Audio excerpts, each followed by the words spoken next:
Acid एक ऐसी problem है जिसकी वजह से गाउट आर्थराइटिस कॉज होता है। गाउट आर्थराइटिस के प्राइमरी, सेकेंडरी, टर्शियरी फेजेस होते हैं, जिसको समझने से पहले हमें यूरिक एसिड को समझना पड़ेगा कि यूरिक एसिड है क्या।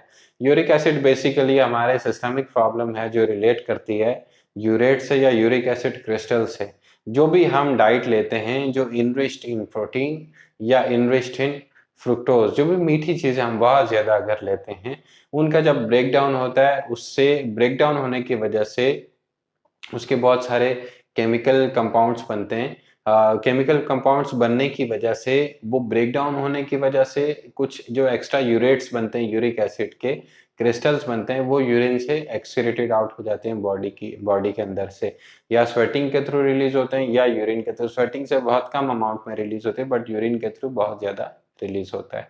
ठीक, जब इसका बैलेंस जो है इनटेक प्लस आउटपुट का, ये जब बैलेंस डिस्टर्ब हो जाता है, बेसिकली खाने से प्यूरिन्स बनते हैं। जब खाना कोई भी ब्रेक डाउन होता है हमारी बॉडी में, उससे प्यूरिन्स बनते हैं। प्यूरिन्स एंड प्रोडक्ट है हमारी मेटाबॉलिज्म का, ठीक, जो हमें एनर्जी प्रोवाइड करता है। प्यूरिन से फिर आगे, अगर ये प्यूरिन से फिर यूरिक एसिड के क्रिस्टल्स बनते हैं। ये क्रिस्टल्स बॉडी से ना निकलें by the help of urine, तो फिर ये एक्यूमुलेट होना शुरू हो जाते हैं ब्लड के अंदर। जब ब्लड के अंदर ये एक्यूमुलेट होने शुरू हो जाएंगे, तो फिर ये हाइपर यूरिसीमिया की सिचुएशन को, कंडीशन को कॉज करते हैं, जो high level of uric acid cause करता है, जिससे हमारी ब्लड की पीएच बढ़ जाती है। और उस पीएच की जो फ्लक्चुएशन होती है, उसकी वजह से बहुत सारी प्रॉब्लम्स आती हैं। आहिस्ता आहिस्ता ये क्रिस्टल स्मॉल जॉइंट्स के अराउंड स्टे करना शुरू कर जाते हैं या स्टक करते हैं।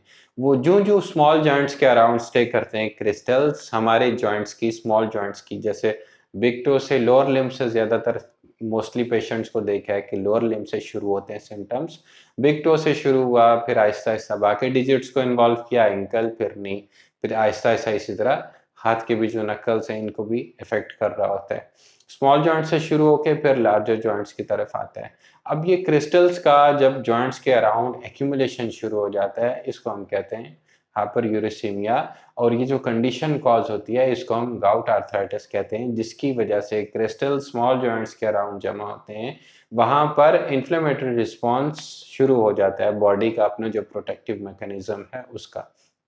रेडनेस, टेम्परेचर, पेन, ये सब चीज़ें मिलती हैं। अब ये सारी चीज़ें मिलने के बाद फिर गाउट स्टार्ट होता है। इसमें गाउट के कुछ स्टेजेस हैं, गाउट का स्टेज 1, 2, 3 एंड 4। अब इन स्टेजेस को जब मैं अगर डिस्क्राइब करूँ, स्टेज 1 में uric acid mean hyper uricaemia की एक सिचुएशन कॉज होने लगती है बॉडी में, जिससे क्रिस्टल्स जॉइंट्स के अराउंड बनने लगते हैं। स्मॉल जॉइंट्स ज़्यादा टारगेटेड होते हैं, फिर आहिस्ता आहिस्ता वो लार्जर जॉइंट्स की तरफ। लार्जर जो स्मॉल जॉइंट्स क्यों? क्योंकि मसल्स छोटे होते हैं, मूवमेंट्स अगर ज़्यादा भी हों तो वो पंपिंग अच्छी नहीं कर पाते स्मॉल मसल्स। लार्जर जॉइंट्स के अराउंड बल्क ऑफ मसल्स होता है, उनका प्रेशर इतना होता है कि वहाँ क्रिस्टल्स आसानी से स्टे नहीं कर पाते, फिर वो स्मॉलर जॉइंट्स की तरफ ट्रैवल होना शुरू हो जाते हैं। स्टेज 2 में सिम्टम्स आने लग जाते हैं, पेनफुल सिम्टम्स, इन्फ्लेमेशन स्टार्ट हो जाती है, ठीक है, एक्यूट इन्फ्लेमेशन स्टार्ट हो जाती है, फिर सब एक्यूट, और फिर स्टेज 3 में क्रॉनिक जो उसकी इन्फ्लेमेशन है वो शुरू हो जाती है, जिसमें पेन, रेडनेस, टेम्परेचर भी अराउंड द जॉइंट, जिस जॉइंट में होगा। मोस्टली बायलेटरल होता है, बट यूनिलेटरल भी हो सकता है, दोनों साइड के पैरों में, दोनों साइड के जॉइंट्स में, राइट लेफ्ट साइड पे हो सकता है। सिंगली भी एक साइड पे भी, यूनिलेटरल भी इसके सिम्टम्स आ सकते हैं। स्टेज 3 में अब इसके रिमिशन पीरियड आते हैं, मीन बार बार दर्द हो रहा है, बार बार दर्द हो रहा है, बार बार दर्द हो रहा है, फिर कम हो रहा है, फिर दर्द हो रहा है, फिर कम हो रहा है। स्टेज 4 जो गाउट पेन है वो बहुत ज़्यादा फ्रीक्वेंट हो जाता है, और उसके बाद जो यहाँ जॉइंट्स हैं, जॉइंट्स के ऊपर गुठलियाँ सी बनना शुरू हो जाती हैं, उभार से बनना शुरू हो जाते हैं, वो क्रिस्टल्स के एक्यूमुलेशन की वजह से बनना शुरू हो जाते हैं। स्टेज 4 है। अब इन सब स्टेजेस में हम डिफरेंशिएट कैसे करेंगे? स्टेज 1 में मूवमेंट्स इतनी रिस्ट्रिक्ट नहीं होती, रिस्ट्रिक्ट होना शुरू होती है, और इसमें इन्फ्लेमेशन बहुत कम, माइनर सी इन्फ्लेमेशन होती है, ऐसा जितना क्लियरली पता नहीं चल रहा होता बंदे को, लगता है कि हाँ normal day to day activities में ये प्रॉब्लम है। स्टेज 2 में सिम्टम्स स्टार्ट होने लगते हैं एक्यूट इन्फ्लेमेशन के, सब एक्यूट इन्फ्लेमेशन के। Pain, redness, swelling, movements restrict होना शुरू हो जाती हैं। स्पेशली एंड रेंज में जब जाते हैं, एंड रेंज की मूवमेंट्स बहुत रिस्ट्रिक्ट होती हैं, जिसकी वजह से आहिस्ता-आहिस्ता हाथ बंद करते-करते, फॉर एग्ज़ाम्पल अगर यहाँ पर फुल फिस्ट पहले नॉर्मली बंद हो रही थी, अब आहिस्ता-आहिस्ता कम होने लग जाएगी। यहाँ पेनफुल मिलना शुरू हो जाएगा, आहिस्ता-आहिस्ता करते-करते ये सारी फिर रेंजेस कम होने लग जाएँगी। रेंजेस जब कम हो जाएँगी तो पेशेंट की मोबिलिटी ऑटोमैटिकली हिंडर होने लग जाएगी और रिस्ट्रिक्ट हो जाएगी। स्टेज 3 में क्रिटिकल गाउट से पहले वाली सिचुएशन होती है, इसमें रिलैप्स एंड रिमिशन फेज होते हैं, मीन कभी दर्द बहुत पीक पे चला जाता है, कभी कम हो जाता है। ये उसके रिलैप्स एंड रिमिशन फेज हैं, बट रिमिशन टाइम ज़्यादा रहता है कि हर वक्त दर्द रह रहा है, रात में भी रह रहा है, सुबह दिन में भी, मूवमेंट में भी, ये सारी सिचुएशन आती है। स्टेज 4 क्रोनिक गाउट है। गाउट फ्रीक्वेंट, इसमें फ्रीक्वेंट पेन होता है बार बार, बट इसमें नकल्स पे या जो जॉइंट्स की जो प्रोमिनेंसीज हैं वहां पर गुठलियां सी बनने लगती हैं और उभार से आ जाते हैं, स्किन स्टिफ हो जाती है। ठीक है, अक्सर पेशेंट्स को यहाँ पे जाके लगता है कि हाँ अब ये प्रॉब्लम पक्की होने वाली है। ये सारे सिचुएशंस तो हो गई, अब इसको मैनेज कैसे करना है, मेन चीज़ है इसको मैनेज करना। अब मैं पहले से ही बता चुका हूँ कि हमें इनपुट और आउटपुट दोनों देखना है। जब मैं ओबेसिटी की वीडियो बना रहा था कि उसमें मैंने दो चीज़ें बताई, हमें इनपुट और आउटपुट दोनों का बैलेंस बरकरार रखना है। अगर आप स्टेज 1, 2, 3, 4 किसी स्टेज में भी हैं, आपको डाउट है यूरिक एसिड का, आप अपने यूरिक एसिड का लेबोरेटरी से अपने टेस्ट करा लें, अपने लिपिड प्रोफाइल इसके साथ साथ करवाइए लाजमी। यूरिक एसिड के साथ लिपिड प्रोफाइल अपना लाजमी कराएं ताकि उससे भी पता चले कि कोई और ऐसा ब्लड थिकनेस की वजह से तो ये सिचुएशन नहीं आ रही। ठीक, यूरिक एसिड का टेस्ट कराएं, अपना ब्लड पीएच आप अगर कराना चाहें वो भी करवाएं लाजमी। 1, 2, 3 टेस्ट होते हैं, मोस्टली करा ले तो बेहतर है।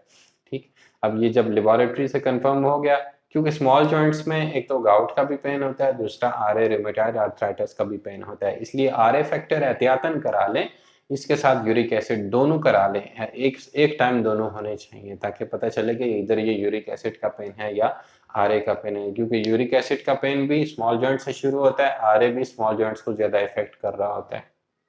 और हैं दोनों सिस्टेमिक प्रॉब्लम है, ब्लड रिलेटेड इश्यूज हैं, मेटाबॉलिक रिलेटेड इश्यूज हैं, बट ये जॉइंट्स को इफेक्ट करते हैं डायरेक्टली।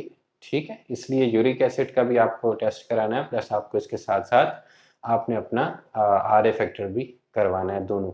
जब ये टेस्ट हो गए, लेबोरेटरी फाइंडिंग आ गई, अब दो दो तरह के आपके पास ट्रीटमेंट है। आपने एक तो आपने इसमें आपकी ज्यादा से ज्यादा 70% आपकी परहेज इसमें काम करेगी। प्रोटीन इंटेक माइनस कर दें, अंडा, गोश्त, रेड मीट। ठीक, जो शुगरी आइटम्स हैं जैसे बाहर के जो जो जूस मिलते हैं टेट्रा पैक में, इनको रोक दें, चीनी बंद कर दें अपना। मीठा और जो आपका प्रोटीन है इसको आपने बिल्कुल माइनस कर देना है, क्योंकि इन चीज़ों के ब्रेक डाउन होने की वजह से कुछ केमिकल्स या कुछ मॉलिक्यूल्स बनते हैं, प्यूरिन्स जिसको हम कहते हैं, फिर उसके बाद वो एंड प्रोडक्ट जाकर हमारे पास यूरिक एसिड में बनता है, और यूरिक एसिड अगर बॉडी में देर तक स्टे करे तो उसके फिर क्रिस्टल्स बनना शुरू हो जाते हैं। इसलिए आपने इनटेक को कम कर देना है या माइनस कर दें, बेहतर है माइनस कर दें।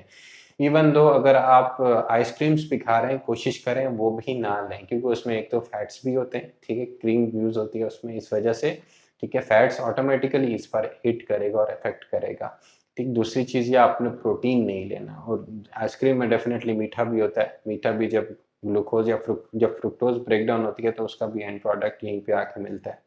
ठीक है, जब ये चीज़ें आपने छोड़ दी, प्रोटीन वाली जितनी चीज़ें, मीठी चीज़ें छोड़ दी, आर्टिफिशियल स्वीटनर्स आप फ्रूट्स आप लें, सेब जितना आप ले सकते हैं लें, आप ग्रेप्स आप ले सकते हैं, आप सिट्रस फ्रूट जितना भी है, आप लेमन यूज़ करें पानी में, उसको जूस वगैरह बना के, ये बेस्ट सोर्स है यूरिक एसिड को लो डाउन करने का। बट कम कब होगा, जब आप इनटेक अपना कम करेंगे। आप वेजिटेबल्स, आप अपने ग्रीन वेजिटेबल्स यूज़ करें, सिट्रस फ्रूट यूज़ करें, ऑरेंज यूज़ करें, ठीक है, आजकल क्योंकि मौसम्बी है, बहुत अच्छा उसका सीज़न है, वो यूज़ करें, बेहतर है। ठीक है, अगर उससे गला ख़राब होता है आपका, बहुत सारे लोगों को होता है कि लेमन लेने के बाद या कोई भी ऐसे सिट्रस चीज़ लेने के बाद, सिट्रस फ्रूट लेने के बाद, खट्टी चीज़ खाने पीने के बाद गला ख़राब हो जाता है, कोई बात नहीं, आप उसको पानी में डालकर यूज़ करें। जैसे आधा लेमन लिया आपने, 1 से 2 ग्लास 3 ग्लास पानी में डाला, उसमें उसको पी लिया आपने। एक तो ये चीज़ लें।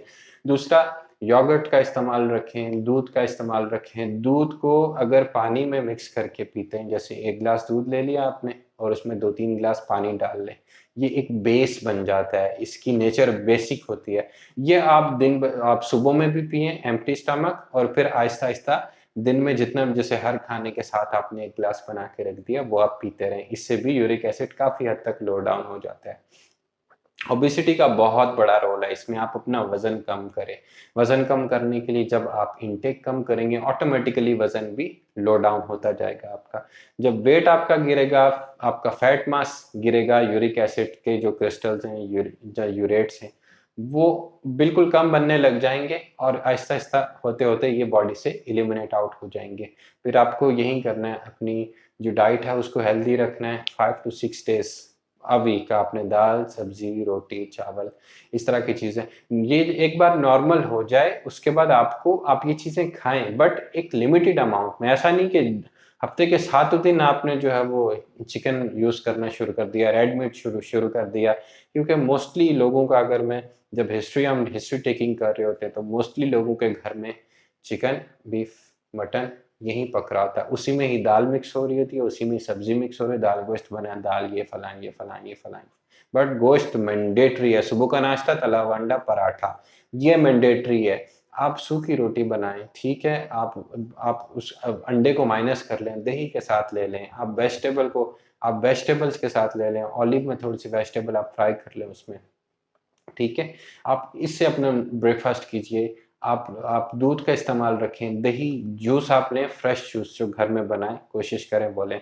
पानी का जितना इंटेक कर सकें उतना बेहतर है, क्योंकि एसिडिटी को एक बेस, सबसे बेस्ट जो नेचुरल बेस है हमारे लिए, वो पानी है। पानी को वक्फे वक्फे से पिए, ये नहीं कि आपने एक साथ 2 गिलास ले लिए अपने, आप उसको वक्फे वक्फे से पिए। जैसे आधा गिलास लिया, फिर छोड़ दिया, 1-2 मिनट, 3 मिनट छोड़ा, फिर आपने आधा गिलास लिया, फिर 1-2-3 मिनट छोड़ा। फॉर एग्जाम्पल 2 गिलास अगर आपको टारगेटेड है सुबह में कि मुझे 2 गिलास पीने, 1 गिलास आधा पिया, फिर 2-3 मिनट छोड़ दें, फिर उसको आधे गिलास को फिनिश करें। क्योंकि एक साथ लेने में और गैप्स में लेने में फर्क होता है। जब गैप्स में लेंगे तो उसकी एब्जॉर्प्शन अच्छी होती है। एक साथ लेना मतलब आपने जो ही लिया वो ओवरलोड होकर वो फिर निकल जाता है बॉडी से। एक्सरसाइज, वॉक लाजमी करें जितनी हो सकती है, हाथ से थकें या अपने लोअर लिम्ब से, लेग से आप एक्सरसाइज करें। लाजमी वेट को रिड्यूस करना है। वेट रिड्यूस की मेरी तमाम जो वीडियोस हैं, डाइट प्लान प्लस एक्सरसाइज दोनों में अपलोड कर चुका हूँ पहले से ही। इस चीज़ का ध्यान रखें, अपनी नींद का बहुत ध्यान रखें, ठीक है। कोलेस्ट्रॉल वगैरह अगर आपका बढ़ा हुआ है, मेडिकल ट्रीटमेंट भी लाजमी है अपने फिजिशियन से पूरा कंसल्ट करके, ठीक है। आप एंटी इन्फ्लेमेटरी मेडिसिन भी यूज़ करें, प्लस अगर आपके लिपिड्स बढ़े हुए हैं, आप हाइपोलिपिडेमिक मेडिसिन हैं उनको भी यूज़ करें, बट एक्सरसाइज, ठीक है। और एक बहुत बेस्ट चीज़ जो मैं इसकी बताने जा रहा हूँ, अक्सर स्मॉल जॉइंट्स में अगर पेन रहता है, बहुत तंग करता है अक्सर पेशेंट्स को, क्रायोथेरेपी आप यूज़ करें। घर में एक पॉट ले लें, उसमें एक में नीम गर्म पानी रखें, एक में ठंडा बर्फ वाला पानी रखें, यख ठंडा, ठीक है। आप उसका 2:1 बना लें या 3:1 बना लें। ठंडे से शुरू कर रहे हैं तो 1:3 बना लें, गर्म से शुरू कर रहे हैं तो 3:1। मतलब गर्म पानी में आपने इसको रखना है 2 से 3 मिनट, 2 मिनट रखें, फिर 1 मिनट ठंडे पानी में रखें, 2 मिनट गर्म पानी में, 1 मिनट ठंडे पानी में हाथ को रखें, फिर 1-2 मिनट गर्म पानी से रख के निकाल दें। जहां से शुरू करेंगे, जिस जिस भी टेम्परेचर से, उसी टेम्परेचर पे आपने अपने हाथ को रखे, फिर अपने हाथ को निकाल लेना है, ठीक। और उसके बाद मूवमेंट्स लाजमी करनी है। अगर हाथ का है तो हाथ की मूवमेंट्स लाजमी करनी है, ठीक है। हाथ को एक दूसरे में पकड़ के जोर से इसकी रेजिस्टेंस एक्सरसाइज करनी है, क्योंकि रेजिस्टेंस एक्सरसाइज क्रिस्टल्स को फोर्सफुली पंप आउट करती हैं, फिर वो वेनस सर्कुलेशन के थ्रू फिर वो एक्सक्रीटेड आउट हो जाता है। एक्टिवली भी मूव करें, रेजिस्टेंस के साथ भी मूव करें, तमाम जॉइंट्स को अपने, बिल्कुल अगर फिंगर को ले रहे हैं तो इसकी पूरी स्ट्रेचिंग करें, ताकि इसकी मूवमेंट सारी बेहतर हो जाए। इसके डिस्टल जॉइंट्स को भी, आईपी को भी और इसके प्रॉक्सिमल जॉइंट्स को भी, तीन जॉइंट्स को अलग अलग मूव करें, ठीक है। पहले एक जॉइंट को मूव किया, फिर दूसरे को, फिर तीसरे को, और फोर्सफुली कोशिश करें, फोर्सफुली इसको बेंड करने की जितना हो सके फिस्ट को, या अगर अगर वो लोअर लिम्स में अंगूठे को या पाँव को इफेक्ट किया हुआ है तो उसको भी आप अच्छे से उसको मूव करें। क्रायोथेरेपी के बाद कोशिश करें, बेहतर ये है कि इसको क्रायोथेरेपी दें, ठंडे गर्म पानी में हाथ डालें, 8 से 10 मिनट ट्रीटमेंट लें, फिर उसके बाद एक्सरसाइज करें प्रॉपरली। एंटी इंफ्लेमेटरी आप लें, आइबुप्रोफेन ले सकते हैं, ठीक है, डाइक्लोफेनिक आप ले सकते हैं, जो भी आपको सूट करता है आपके फिजिशियन के मशवरे से आप लाजमी ये मेडिसिन लें। वेट लूज करें, स्लीप बेहतर करें अपनी, डिप्रेशन कम से कम, अपने स्टमक की हेल्थ का बहुत ध्यान रखें, एसिडिटी ना होने दें, हेल्दी खाइए, बल्क में मत खाइए, कम-कम थोड़ी-थोड़ी अमाउंट में खाइए ताकि आपका पेट अच्छा रहे। जितना पेट अच्छा रहेगा आपको एक्टिविटी करने का उतना दिल करेगा। उम्मीद है आपको ये लेक्चर ज़रूर पसंद आया होगा। कमेंट्स के लिए लाज़मी कोई सजेशन देनी हो कमेंट्स में लाज़मी एक्सप्लेन करें।